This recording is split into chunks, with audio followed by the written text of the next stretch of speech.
Comedy, vulgarity, double meaning, ಒಂದು border line ಇರುತ್ತೆ, ಅದನ್ನು ನಾವು ಕ್ರಾಸ್ ಮಾಡೋ ಹಾಗಿಲ್ಲ.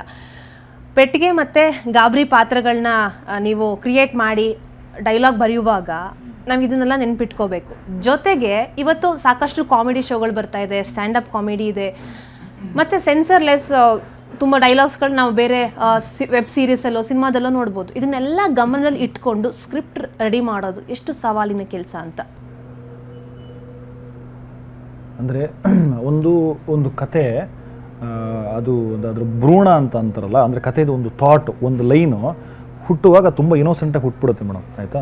ಅದಕ್ಕೆ ಯಾವುದೇ ಬ್ಯಾಗೇಜ್ ಇರಲ್ಲ. ಇದು ನಾನು ಎ ಸರ್ಟಿಫಿಕೇಟಾ ಯು ಎನಾ ಅಥವಾ ಯು ಸರ್ಟಿಫಿಕೇಟಾ ಅಂತ ಹುಟ್ಟಲ್ಲ, ಅದೊಂದು ಕತೆ ಹುಟ್ಟುತ್ತದೆ.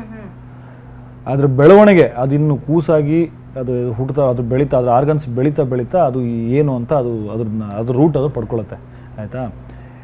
ನಾನು ನನ್ನ ಸಿನಿಮಾನ ಹಾಗೆಲ್ಲ ಅಂದ್ಕೊಂಡು ಮಾಡಲಿಲ್ಲ, ಇದು ಈ ರೂಟ್ ತೊಗೊಳುತ್ತೋ ಆ ರೂಟ್ ತೊಗೊಳುತ್ತೋ ಮಾಡಿಲ್ಲ.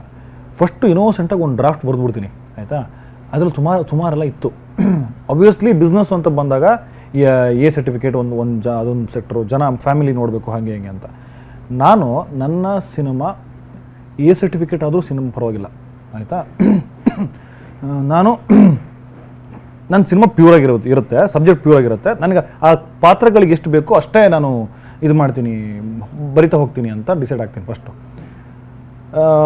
ನಾನು ಸರ್ಟಿಫಿಕೇಟ್ ಬಗ್ಗೆ ತಲೆ ಕೆಡಿಸ್ಕೊಂಡಿಲ್ಲ ಫಸ್ಟ್, ಸೆನ್ಸರ್ ಬಗ್ಗೆ. ಇನ್ಫ್ಯಾಕ್ಟ್ ಈ ಸೂರ್ಯನ ಪಾತ್ರ ದೇವ್ರು ನಂಬಲ್ಲ, ಆಯಿತಾ. ದೇವರು ಅಂತ ಹೇಳ್ತಾರೆ, ದೇವ್ರ ಅವನ ಏನು ಯಾವನವನೋ ಅಂತಾನೆ ದೇವರಿಗೇ, ಆಯಿತಾ. ಸೆನ್ಸರಲ್ಲಿ ಅದು ಅವನು ಏನು ಅನ್ನೋದು ಕಟ್ ಮಾಡಿಬಿಟ್ರು ಅವರು, ಆಯಿತಾ. ಸೊ ಫೈನ್, ಓಕೆ, ಕಟ್ ಮಾಡೋದು ಅದು ಓಕೆ, ಪ್ರಾಬ್ಲಮ್. ಅಲ್ಲಿ ಪಾತ್ರ ಅಷ್ಟೇ ಬಿಹೇವ್ ಮಾಡ್ತು ಬಿಟ್ರೆ ಏನೋ ಟೀಸ್ ಮಾಡಿ, ಏನೋ ಗ್ಲೋರಿಫೈ ಮಾಡಿ ಆಡಿಯನ್ಸ್ನ ಇಷ್ಟಪಡಿಸುವಂಥ ಥಾಟ್ ಇರಲಿಲ್ಲ ಬರೆಯುವಾಗ. ಸುಮ್ಮನೆ ಇನ್ನೋಸೆಂಟಾಗಿ ಬರ್ಕೊಂಡು ಹೋದೆ. ಸವಾಲಿದೆ ಇವತ್ತಿಗೆ. ಏನೋ ಒಂದು ಜನಕ್ಕೆ ಏನಾಗಿಬಿಟ್ಟಿದೆ ಗೊತ್ತಾ ಮೇಡಮ್, ನೀವು ಇನ್ಸ್ಟಾಗ್ರಾಮ್ ನೋಡಿದ್ರೆ ಅದೊಂದು ಬೇರೆ ಥರದ ವೆಬ್ಸೈಟ್ ಆಗಿಬಿಟ್ಟಿದೆ ಇವಾಗ. ನಿಮಗೆ ಅಲ್ಲಿ ನೋಡಬಾರ್ದು, ನಾನು ನೋಡೋಕ್ಕೆ ಸಿಗುತ್ತೆ ಅಲ್ವಾ. ಅದಕ್ಕಿಂತ ಅದ್ರ ಮಟ್ಟಿಗೆ ಸಿನಿಮಾ ಇಳಿದಿಲ್ಲ. ನಾವು ಯಾವ ವೆಬ್ಸೈಟಲ್ಲಿ ಇವತ್ತಿದ್ದೀವಿ, ನಾವು ಯಾವ ಸೋಷಿಯಲ್ ಮೀಡಿಯಾನ ಫಾಲೋ ಮಾಡ್ತಿದ್ದೀವಿ, ಸಿನಿಮಾ ಆ ಲೆವೆಲಿಗೆ ಇಳಿದಿಲ್ಲ ಮೇಡಮ್. ಸಿನಿಮಾ ತುಂಬ ಪ್ಯೂರ್ ಆಗಿದೆ, ಆಯಿತಾ. ಸಿನಿಮಾಗಳಿಗೆ ಮಾತ್ರನೇ ನಿರ್ಬಂಧನೆಗಳನ್ನು ಹೇರಿ ಅದನ್ನು ತುಂಬ ಅದಕ್ಕೆ ಉಸಿರು ಕಟ್ಟಿಸ್ಬಿಟ್ಟಿದ್ದಾರೆ, ಆಯಿತಾ. ಯಾವುದೋ ಒಂದು ಪಾತ್ರನೋ, ಯಾವುದೋ ಒಂದು ವಿಷಯಕ್ಕೋ, ಅಥವಾ ಯಾವುದೋ ಒಂದು ಇವತ್ತು ಅಂದರೆ ನಮಗೆ ನಿಜವಾಗ್ಲೂ ಒಂದೊಂದು ಟೈಮಲ್ಲಿ ಅನಿಸುತ್ತೆ, ಇದು ಬರೆದ್ರೆ ಇದು ಯಾವುದಾದ್ರೂ ಸಂಘ ಸ್ಟ್ರೈಕ್ ಮಾಡುತ್ತೇನೋ, ಇದು ಯಾವುದಾದ್ರೂ ಸಂಸ್ಥೆ ಸ್ಟ್ರೈಕ್ ಮಾಡುತ್ತೇನೋ, ಯಾವುದಾದ್ರೂ ಕಮ್ಯುನಿಟಿ ಸ್ಟ್ರೈಕ್ ಮಾಡುತ್ತೇನೋ ಅನ್ನೋಷ್ಟು ಯೋಚನೆ ಮಾಡೋಷ್ಟು ಉಸಿರು ಕಟ್ಟಿಬಿಟ್ಟಿದೆ. ಪುಟ್ಟಣ್ಣ ಕಣಗಾಲ ಕಾಲದಲ್ಲಿ, ಸಿದ್ಧಲಿಂಗಯ್ಯವರ ಕಾಲದಲ್ಲಿ, ಅವತ್ತಿನ ಸಿನಿಮಾಗಳ ಕಾಲದಲ್ಲಿ ಒಂದು ಸಬ್ಜೆಕ್ಟ್ ಅಂತ ಇತ್ತು ಅಂದರೆ ಆ ಸಬ್ಜೆಕ್ಟಿಗೆ ಏನು ಬೇಕೋ ತುಂಬ ಹಾನೆಸ್ಟಾಗಿ ಒದಗಿಸೋರು. ಅವತ್ತು ಯಾರು ಅದನ್ನು ಪ್ರಶ್ನೆ ಮಾಡ್ತಿರಲಿಲ್ಲ, ಯಾಕಂದರೆ ಸಿನಿಮಾ ಎಲ್ಲದಕ್ಕಿಂತ ದೊಡ್ಡದಾಗ್ತಿತ್ತು ಅವತ್ತಿಗೆ. ಇವತ್ತು ಸಿನಿಮಾ ಮಾಡಬೇಕು ಅಂತ ಬಂದಾಗ ಗುಡ್ ವಿಲು, ಅದ್ರ ಬ್ಯಾಕ್ಗ್ರೌಂಡು, ಅದ್ರ ಹಿನ್ನೆಲೆ ಏನು, ಯಾವ ಸರ್ಕಾರ ಇದೆ ಇವತ್ತಿಗೆ, ಯಾರು ನಡೆಸ್ತಾ ಇದ್ದಾರೆ, ಏನು ಯಾವ ಸಂಘ ಸಂಸ್ಥೆ ಸ್ಟ್ರಾಂಗ್ ಇದೆ, ಇವತ್ತು ನಾವು ಬರೆದಿರ್ತೀವಿ ಇದು 3 ವರ್ಷಕ್ಕೆ ಅಥವಾ 2 ವರ್ಷಕ್ಕೆ ಸಿನಿಮಾ ರಿಲೀಸ್ ಆಗುತ್ತೆ ಅಂದ್ಕೊಳ್ಳಿ. ಅವತ್ತು ಸಿಚುವೇಶನ್ ಏನಿರುತ್ತೆ, ಇವೆಲ್ಲ ತುಂಬ ಕಷ್ಟ ಇದೆ ಇವತ್ತು ಒಬ್ಬ ರೈಟ್ರಿಗೆ.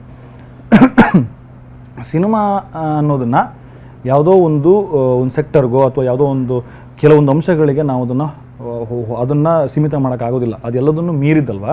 ಸೊ ಅದನ್ನು ಹಾಗೆ ಪ್ಯೂರಾಗಿ ಇಡಕ್ಕೆ ಬಿಡಬೇಕೇನೋ ಅಂತ ಅನಿಸುತ್ತೆ ಇವತ್ತಿಗೆ. ಆಬ್ವಿಯಸ್ಲಿ ಸೆನ್ಸಾರ್ ಮಂಡಳಿ ಅಂತ ಬಂದಾಗ ಅವ್ರಿಗೆ ಆದಂಥ ಒಂದಷ್ಟು ಜವಾಬ್ದಾರಿಗಳಿದೆ, ಆ್ಯಂಡ್ ಅದನ್ನು ಮಾಡ್ತಾ ಇದ್ದಾರೆ. ಅದ್ರ ಬಗ್ಗೆ ನಾವೆಲ್ಲ ಅದಕ್ಕೆ ತಲೆಬಾಗಲೇಬೇಕು. ಇನ್ಫ್ಯಾಕ್ಟ್ ನನ್ನ ಸಿನಿಮಾಗೆ UA ಸಿಗುತ್ತೆ, ನಾನು ಭಾಳ ಖುಷಿ ಪಡ್ತೀನಿ. ಯಾಕೆಂದರೆ ನನಗೆ ಕೆಲವೊಂದು ಗೊತ್ತಿತ್ತು, ಇದು A ಸರ್ಟಿಫಿಕೇಟ್ ಆದ್ರೂ ಹೋಗಬೇಕು ಅಂತ ಇತ್ತು. ಕೆಲವೊಂದು ಕಟ್ಟಿ ಹೇಳ್ಬಿಟ್ಟು ಅವರು ನನ್ನ ಒಳಗಡೆ ಕರೀತಾರೆ. ಫಸ್ಟು ಒಳಗಡೆ ಕರೆದು, ಅಂದರೆ ಸಿನಿಮಾ ನೋಡಿರ್ತಾರಲ್ವ ಸೆನ್ಸಾರ್ ಅವರು, ನಾನು ಒಳಗಡೆ ಹೋಗಿದ್ದಕ್ಕೂ ಸಿನಿಮಾ ನೋಡಿದ್ದಕ್ಕೂ ಸಂಬಂಧನೇ ಇರಲಿಲ್ಲ ಅವರಿಗೆ. ನಾನೊಂದು ಮೇಲಿಂದ ಕೆಳಗಡೆ ನೋಡಿದ್ರಿ, ನಿಂಗೆ ನೋಡ್ಬಿಟ್ಟು ಏನು ರೀ ಈ ಥರ ಎಲ್ಲ ಭಾಷೆ ಬಳಸ್ಬಿಟ್ಟಿದ್ದೀರಾ ಅಂತ ಅಂದರು. ಇಲ್ಲ ಸರ್, ಅದು ಕತೆಗೆ ಬೇಕಿತ್ತು ಹಾಗೆ ಅಂತ ಅಂದೆ. ಓಕೆ ನಿಮಗೆ ಮಂಡಳಿ ನಿಮಗೆ ಕೆಲವೊಂದು ನಿರ್ಬಂಧನೆಗಳನ್ನು ಹೇರಿ ಕೆಲವೊಂದು ಪದಗಳನ್ನು ಕಟ್ ಮಾಡಿ UA ಕೊಡೋಕ್ಕೆ ಒಪ್ಕೊಂಡಿದೆ, ಓಕೆನಾ ನಿಮಗೆ ಅಂತ ಕೇಳ್ತಾರೆ. ಅಂದ್ಕೊಳ್ಳ UA ನಾನು A ಅಂತಲೇ ಹೋಗಿದ್ದು, ನಾನು A ಫಿಕ್ಸು ಅಂತ ಹೋಗಿದ್ದು ನಾನು, ಆಯಿತಾ. ಹಂಗೆ ಹೇಳಿದ್ರೆ UA ಕೊಡ್ತಾರಲ್ಲ ಅಂತ, UA ಕೊಡ್ತಾರ. ನಾನು ಅವಾಗ ಒಂದು ಸಲ ಬಿಸ್ನೆಸ್ ಅದು ಇದೆಲ್ಲ ಹೋಗ್ಬಿಡುತ್ತೆ. ಈಗ ಫ್ಯಾಮಿಲಿ ಮಕ್ಕಳು ಎಲ್ಲ, ನಾನು ಫ್ಯಾಮಿಲಿ ಪರವಾಗಿಲ್ಲ ಅಂದ್ರೂ, ಫ್ಯಾಮಿಲಿ ಬರಲಿಲ್ಲ ಅಂದ್ರೆ ಪರವಾಗಿಲ್ಲ, ಯೂತ್ಸಿಗಂತ ಮಾಡಿ ಸಿನಿಮಾ ಅಂತ ನನ್ನ ತಲೆದಿದ್ದು ಅವತ್ತಿಗೆ.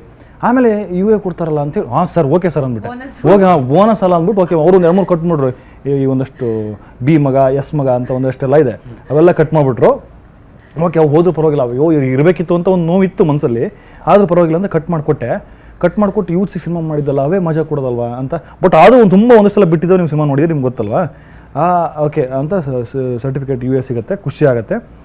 ನಾನು ಯಾವ ಯೂತ್ಸಿಗಂತ ಸಿನಿಮಾ ಮಾಡ್ಕೊಂಡು ಬಂದು ಇವತ್ತು ಸ್ಕ್ರೀನಲ್ಲಿ ಬರ್ತೀನಿ, UC ಕನೆಕ್ಟ್ ಆಗ್ತಿದೆ. ಬಟ್ ಮೇಜರ್ ಏನಂದರೆ ನಮ್ಮ ಹೀರೋ ಹೇಳ್ದಂಗೆ ಫ್ಯಾಮಿಲಿ ಬರ್ತಾ ಇದ್ದಾರೆ, ತುಂಬ ಜನ ಫ್ಯಾಮಿಲಿ ಬರ್ತಾರೆ, ಮಕ್ಕಳು ಬರ್ತಾ ಇದ್ದಾರೆ. ಮಕ್ಕಳು ಬಂದು ಸಿನಿಮಾ ನೋಡ್ಬಿಟ್ಟು ಅಲ್ಲಿ ಒಂಥರ Tom and Jerry type of ಇದೆಲ್ಲ ಬರುತ್ತೆ ಸೆಕೆಂಡ್ ಹಾಫಲ್ಲಿ.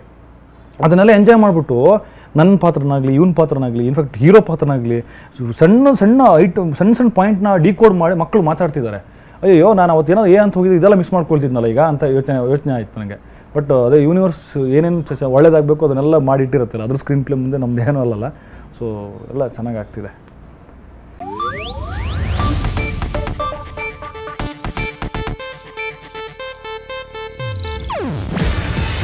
ಇದು ಏಷ್ಯಾನೆಟ್ ನ್ಯೂಸ್ ನೆಟ್ವರ್ಕ್ ಪ್ರಸ್ತುತಿ.